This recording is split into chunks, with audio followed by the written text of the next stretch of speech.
Next up to the stage, Zenith Farin has won numerous writing awards since middle school and was an honorable mention for the UCLA LGBTQ writing contest and was also a finalist in Francisco Bravo Medical Magnet High School's science fair. So please put your hands together. That's a mouthful. Okay, hi everyone, how are you today? Alright, so my poem's called Cracks and it's very personal to me, so excuse me if I tear up. Alright. Catching glimpses of my eyes in the plastic bus. Okay, hold on 1 second.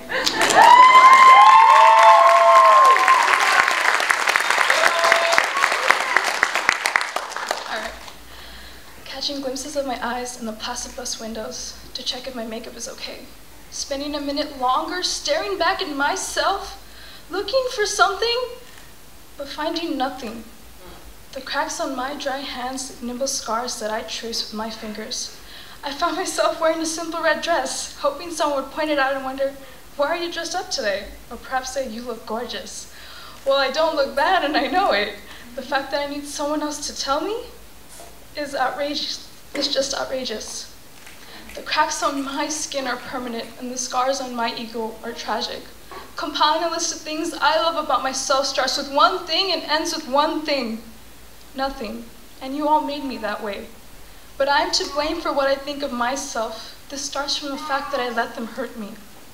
My friends laugh behind my back as the popular kids mimic my face. My own blood accused me of selling myself to the opposite gender. The fact that my curves filled in my empty spaces and my hips swayed with every movement. Was it okay for that boy in the 8th grade to lay his hands all over me? But did I stop him? I didn't know how. Perhaps I enjoy his attention from whoever or whatever. Just know I'm not going to give myself so easily. My mom wonders every morning why my eyes are painted black. She drives me to the bus stop, clawing at my jacket, trying to see what I've put on me. Who are you trying to impress? How many boys do you want to attract? How about telling me you love me instead of making me feel so small? My dad grows furious at the sight of a boy. He turns and looks right at me, eyes like daggers if a boy happens to catch a peek at my face.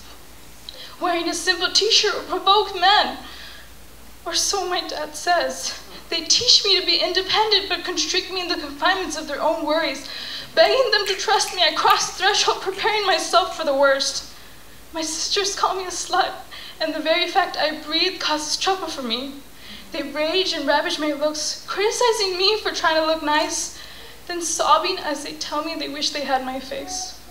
My darling sisters are the most beautiful people I know, but do they have any idea that just staring into a mirror leaves its cracks and scars on me?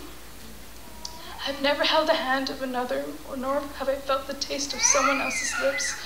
My wild mane and blemished face are not what anyone looks for. Spending a minute longer staring back at myself, looking for something but finding nothing, so desperately trying to sew up the cracks. This obsession with beauty starts when we're young and see the fresh faces pasted on boards and hear the whispers of our peers. This depression and pain just from looking in a mirror starts when first told we are ugly, hideous, disgusting. Craving a sense of want and love is what humans work for, and the thought of no one wanting you is such a tragedy on its own that you find yourself sinking with no one there to pick you up. But don't wait for someone to reach out their hand.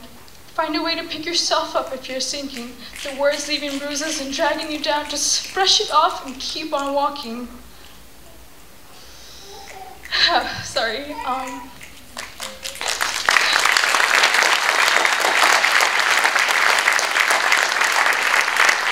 The moment you stop worrying what the next face thinks of you is the moment you realize the only opinion that matters is your own. I grew up being told no one would love me for who I am, and I told myself I'd be okay if I love myself. But even I don't, so who will? Day by day, the cracks of my skin and the scars on my ego grow, so desperately trying to sew it back up. I must love myself and love others for who they are. Because when I was alone the most, no one was there. And the thought of someone else feeling so lonely is worse. Smile at the quiet girl in the halls. Wave hello at him even if he gets on your nerves. Ask the awkward kid what he draws so intensely in his notebook. Tell that stranger her hair is beautiful. Humans have the ability to be kind, and we should use that ability the best we can. Allowing someone else to feel a little more important is satisfying on its own. I did it for me, but I did it for them as well. I try to channel my pain into kindness, but it seems a little too late for me. The cracks on my skin are permanent, and the scars on my ego are tragic. Compiling a list of things I love about myself starts with one thing and ends with one thing. Something. I need to find that something on my own. Thank you.